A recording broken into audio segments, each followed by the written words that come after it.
Welcome back to the Board Game Batcave. This week we're doing a new game that's fixing to be kickstarted. It's called Andromeda Fight League. It was sent to us and we appreciate it, and we decided to review it and let our viewers know all about it. It's a 2-player game only, 10 and up, and it's supposed to run about 30 to 45 minutes. And we're going to review it. It's described as a combination of collectible card game meets chess meets like a football game, I guess. With I describe it more like Magic meets chess meets whatever. But anyway, we're going to start out by reviewing it in our 4 traditional categories of components, theme, gameplay, and replayability. And who wants to go first?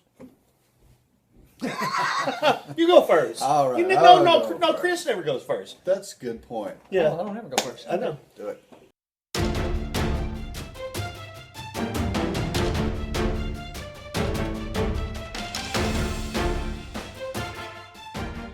All right, we'll start with components.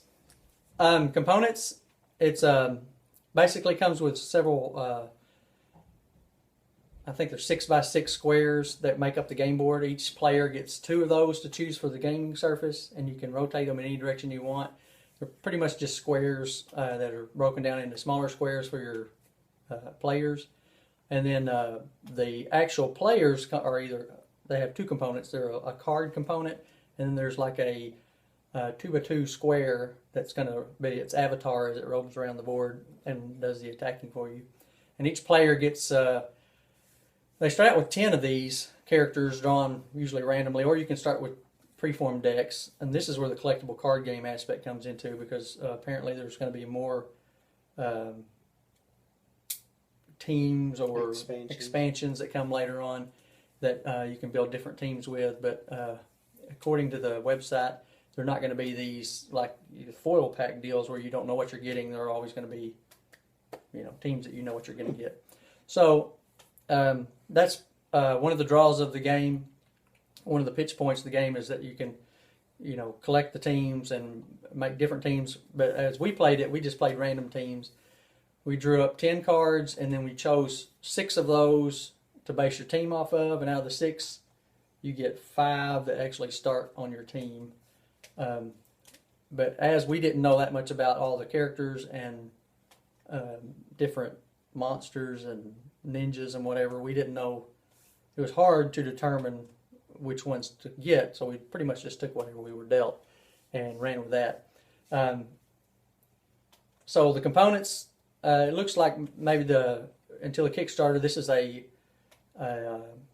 review copy, so it looks like it's printed at somewhere like GameCrafter.com or somewhere where it's printed for a board game, so it's done well. It's just some of the boards and such were a little thin for my liking, and the avatar cards. One of the biggest complaints I had was the points. You have these little squares that are the little chit markers. markers. Chit markers. They're like white, blue, and yellow or such, and they're only on one side colored.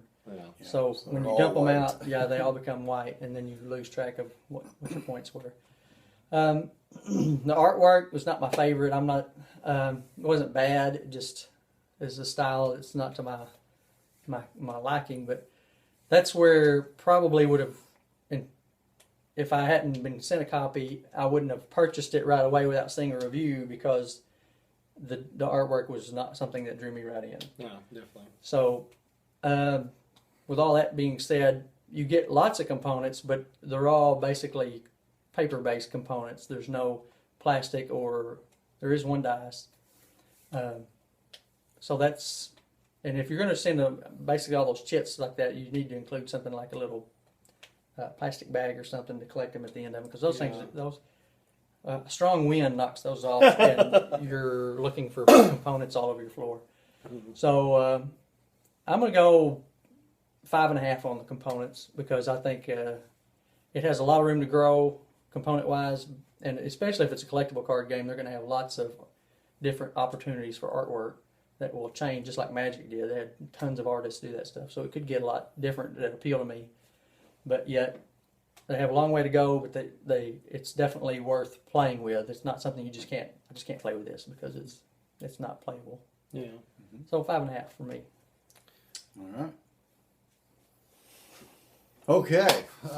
Components for me. All we can do is review it off the copy that we had. So there is a good chance that if this gets kickstarted, or if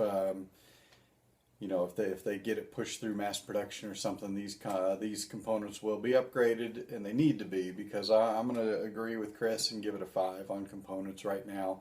It's playable the way it is, and really even the artwork, that's kind of a preference thing, so it's not really the style that I like, but it's well done. It's decently done art and looks nice. But the chits especially, that's just paper, really. I mean, that's one step above paper, I think. And the cards themselves were extremely thin. The tiles are not, you really can't even, you would call them tiles in any other game, but in these they were just like mats almost or something, So it's just, you can tell that they were trying to get it produced cheaply, inexpensively, but they work, so that's why it's a 5. But they're not good quality, and the dice itself is just a plain six-sided die, So real basic as you can get, but it does the job. So I give it a 5. I think a lot of those tiles moved around a lot too, because they would bow even a little bit, and so when you're trying to attack across a tile, you'd almost have to hold down one to move over the other. So. Well, and that's one thing I I agree. The components they serve their purpose, but I was not impressed with the artwork or the quality. To tell you the truth, a lot of that stuff, it had a glossy finish on it. They weren't just normal cardboard or paper or whatever like that. And the glossy probably was more expensive to produce than like a regular cardstock or something, But I found that whenever you put a glossy one of their character representations on the board itself for the little tile, they would actually slide all the time. Yeah. I don't think you would have that with a cardboard, tile or not glossy. So I think actually putting that glossy on there and probably spending more money made it where it was actually slicker. And I know that's kind of one of those picky things, but I mean, there's a lot of stuff you could have done with that, but I did find that I wasn't a fan of the artwork, actually. I think if the artwork were all more unified, you went with one flavor, I would like it a lot better too and everything. I just didn't like the type of artwork up for it. But definitely, the surface of the components, it's like slick on slick, and the pieces constantly moved. Yeah. So I wasn't a big fan of that either. But the cards themselves, they all the information you need to play the games were, once you knew what they were, it was easy to see and everything. And the rules were no big deal, no learning curve on there, but everything you needed was on the card itself. Mm-hmm. So, but I'm still going to go like a 5 also for this. Yeah. I think the components served their purpose, but they weren't all that good to me. And everything. I think there was a lot of room for improvement, and this is a Kickstarter version, so they may make changes and improvements on the game components and everything. So we just have to wait and see. That reminded me one of my things I was going to talk about on components was the rules. The rules were a little hard for me to follow and absorb all at once. It seemed to be a lot of information in a small space. So I think you needed to maybe add a few more examples of combat into the rules, because we had a couple of questions that I searched for a while for. Well, and I think that's all a person that plays those type of games, because I think I play a lot more magic-y combat card game, and stuff like that, and I think it seemed rather intuitive on the card, because I could look at it and think, well, that's going to be a defense thing, that's an attack. And once you figured out how those numbers were affected by a roll or whatever, it was the mechanics that I had to learn. But looking at the card or whatever, I thought actually they were, if you're used to that kind of game, that's the way a lot of those fighting type games are set up. So, yeah. But I can see it either way, though. If you're not used to it, it's kind of strange and everything. All right, so let's head into theme.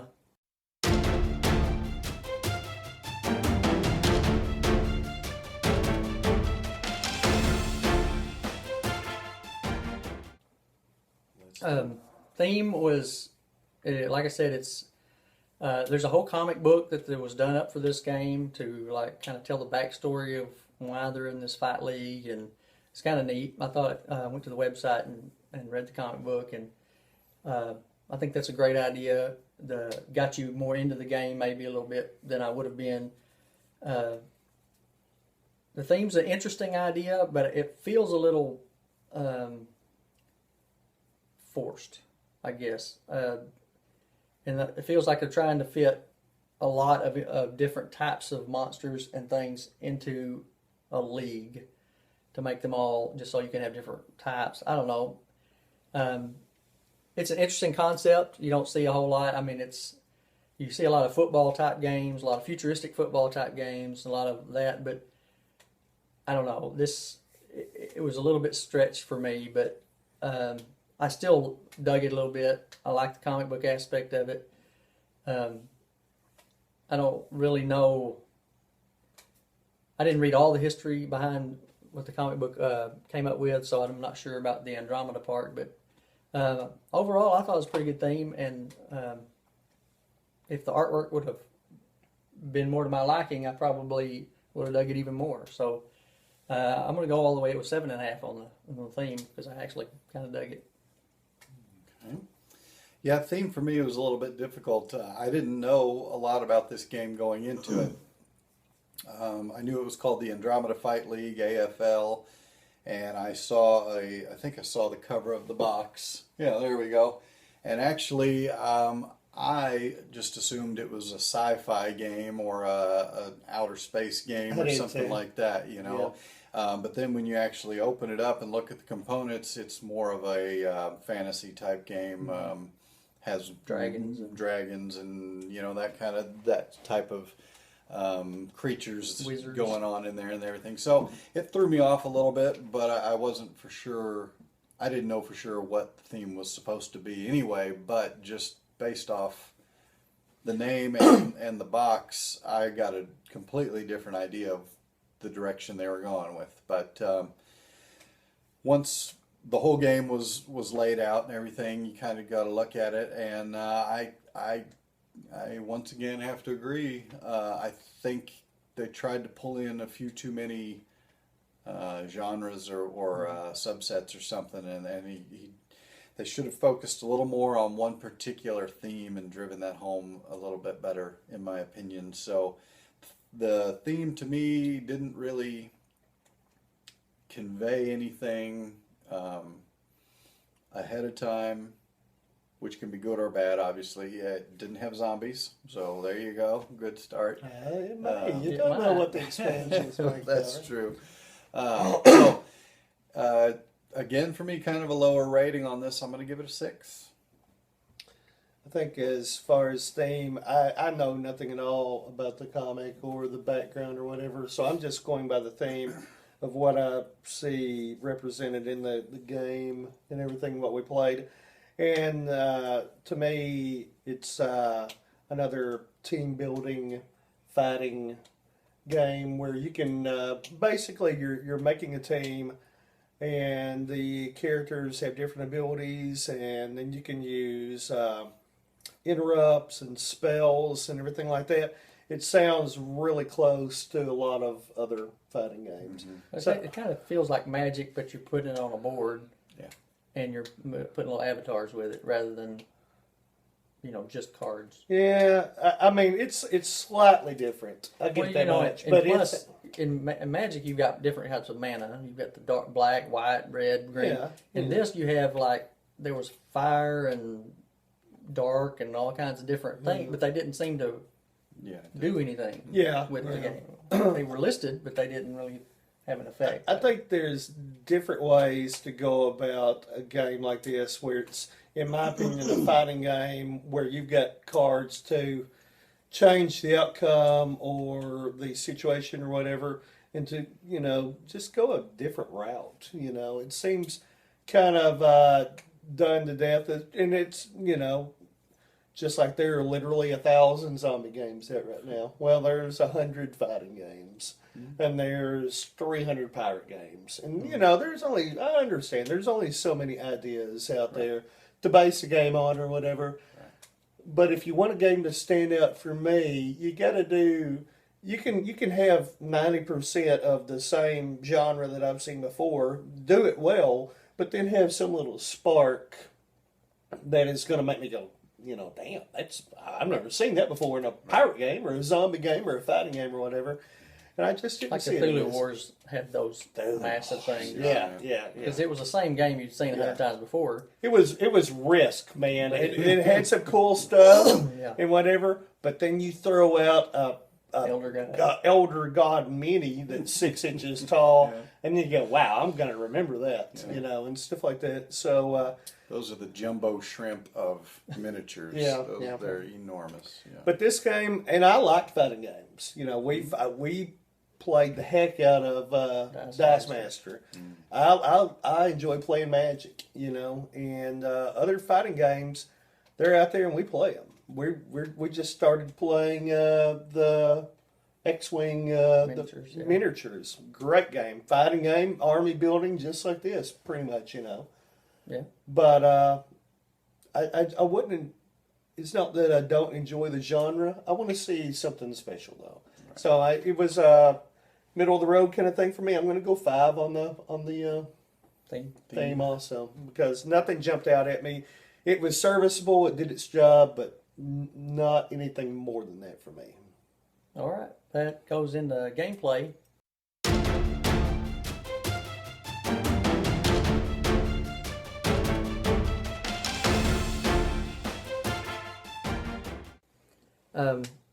Gameplay is where I think it could use a little fine tuning, because it felt like to me, and I mentioned this while we were playing it, that it felt like it had a good idea start, and then they started adding things to it. We need this component. We need the magic type card type components, and then we need the avatars. Now we need spells to throw while they're out there.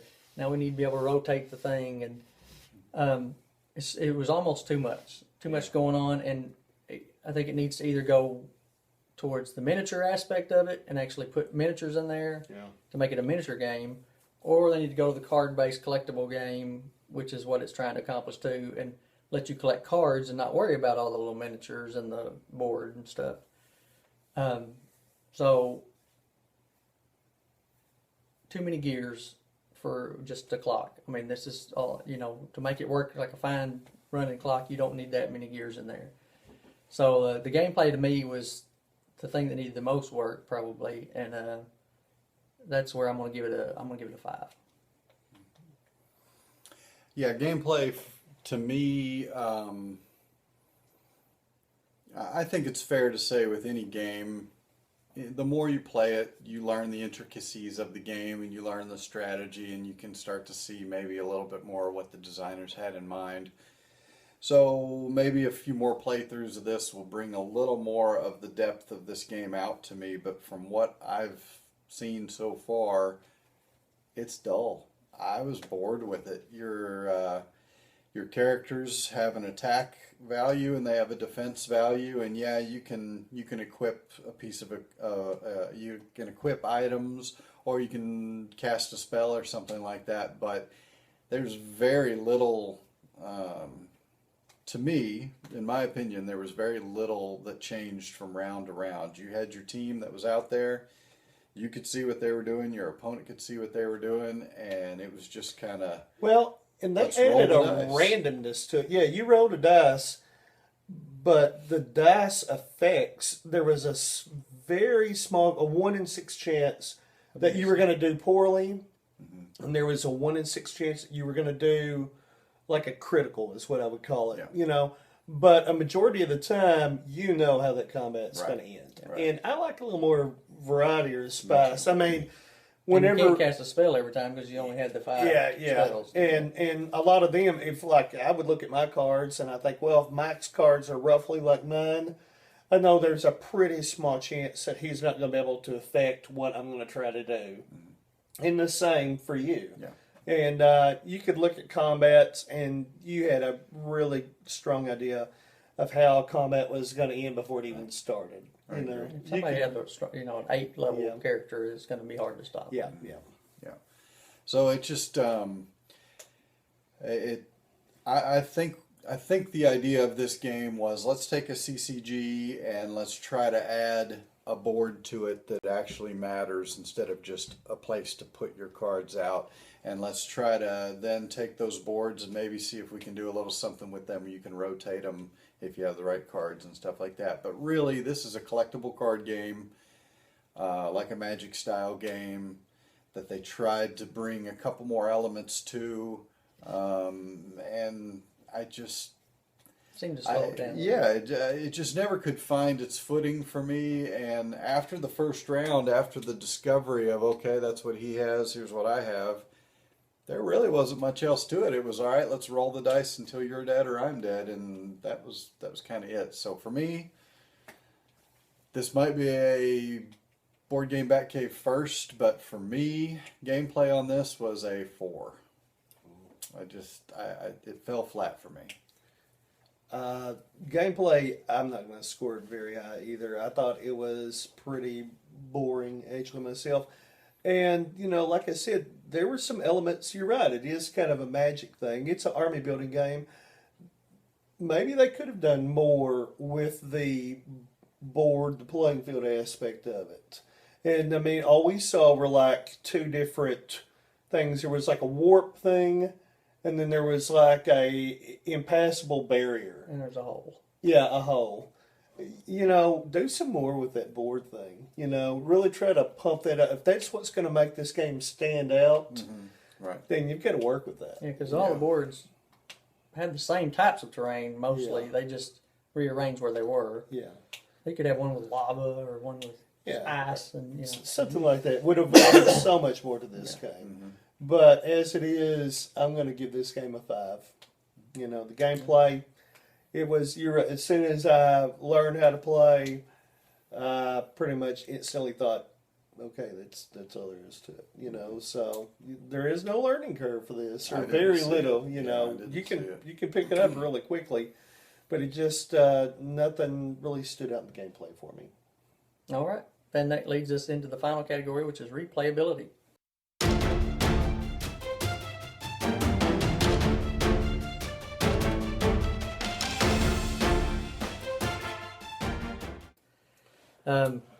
Replayability, I don't like that this is only a 2-player game, because on a board game, I'm not a big fan of 2-player games that are board games anyway. Now, card games are different, which this really is. But if you're going to make it a board game, you should have at least, I know chess is 2-player and all that, but in the modern day board game, I want more. I want to be able to play with multiple people. So that would be one of my big suggestions to make it more replayable. But as you can probably tell from the gameplay, and maybe if this is upgraded to where it's either focuses on the miniatures or on the cards, you know, pick a road, or make it one or the other each time you play or something. You know, just mix it up. Include both, but just focus on one over the other. It seemed to be a little bit of stuff tripping over each other while we were playing it. And right now, I mean, I know it's supposed to be replayable and that you can buy new sets of cards and it's collectible and all that. But unless you fix some of the, you know, the gameplay components about it, then it wouldn't drive me to go out and collect more of the teams. So I'm going to just go replayability, maybe still a 5. Yeah, replayability, I think, based on my previous scores, is going to be kind of hard for me on this one, too. But there are some things that I do like. Well, there's a lot of things to like about this game. You know, our review is a little lower than a lot of times in the Batcave, but there's a lot of things to like about this game. And the tiles, the board, what each player picks 1 tile or 2 tiles, and you lay them out. So it randomizes it in that effect. So that was good idea, because if it was just a static board that never changed, it would have been true boredom. So there is the chance that you're going to get a new look every time because you're putting new tiles out and using those as your boards. But beyond, well, And then, of course, as they expand, if you want to be the collectible type, then there's going to be more cards to get. And I actually think that's a nice idea where it's, you know what deck you're buying as opposed to the Random. surprises. Yeah. Yeah, the sealed packages and stuff. So I think that'll be nice for it. And, it's, I just think it was a swing and a miss. I think they had a lot of ideas going on in their mind, and to me, honestly, I hate to say it, but if you want to play a 2-player game like this, get Mage Wars, and you'll see how it's supposed to be done. That's kind of harsh, but I just don't think they hit the mark on this one. So I'm not particularly interested in playing it very often as it sits. I'm going to give it a 4 again on replayability. I don't think I've got anything else to really add that y'all haven't said before. A lot of times, if I am not interested in a game, or if I don't think the replayability is very high, I would say, if somebody were to bring it up, say, hey, do you want to play this or whatever, then I would be, yeah, I'll play that. Mm-hmm. This is actually one of the first games where if somebody said, hey, let's play this, I would actually have to say, I would probably not be in the mood for it. I'm actually going to say I'm with you. Yeah. I would score this. I'm actually going to go 4 or 5 on this. I don't even think, You said what now? Yours 4 or 5. 4 or 5? 4.5. Oh, 4.5. Yeah, because I just think a lot of games would be situational in this case for me to, say, yeah, I'd play, and I just... Well, I'd like to, like you said, that there are some things I like about this game, and there's some things that you can be built on to make it a game that we would want to replay. But it says on the website and in the material that comes with the game, I believe that the guy that invented this game or made this game was 14 and did it for a school project originally, and then he built on it because he got a lot of positive reaction from it. And I think that's a great first start. It is, And he needs to take this idea and clean it up, and then come out with a 2.0 or 3.0, and focus, take some advice from some of the suggestions he gets from other people and the cons, and lots of people playing it. And I'm sure that if it kickstarted and got enough money, you could even put little miniatures, which would drive people crazy because they love that stuff. Yeah. And so, even though it didn't score as high as some of our other games, I think it's a good start, and it's not something you just need to throw away and start over. You need definitely. to just build on it and keep going further. So there you have it. There's our first play on the Andromeda Fight League. We'd like to see where it goes from here, and if you want to check it out, I'll put the website right here, and you can go learn more about and read the comic. Yep. Thanks. Thanks for watching. See you next Thank week. you.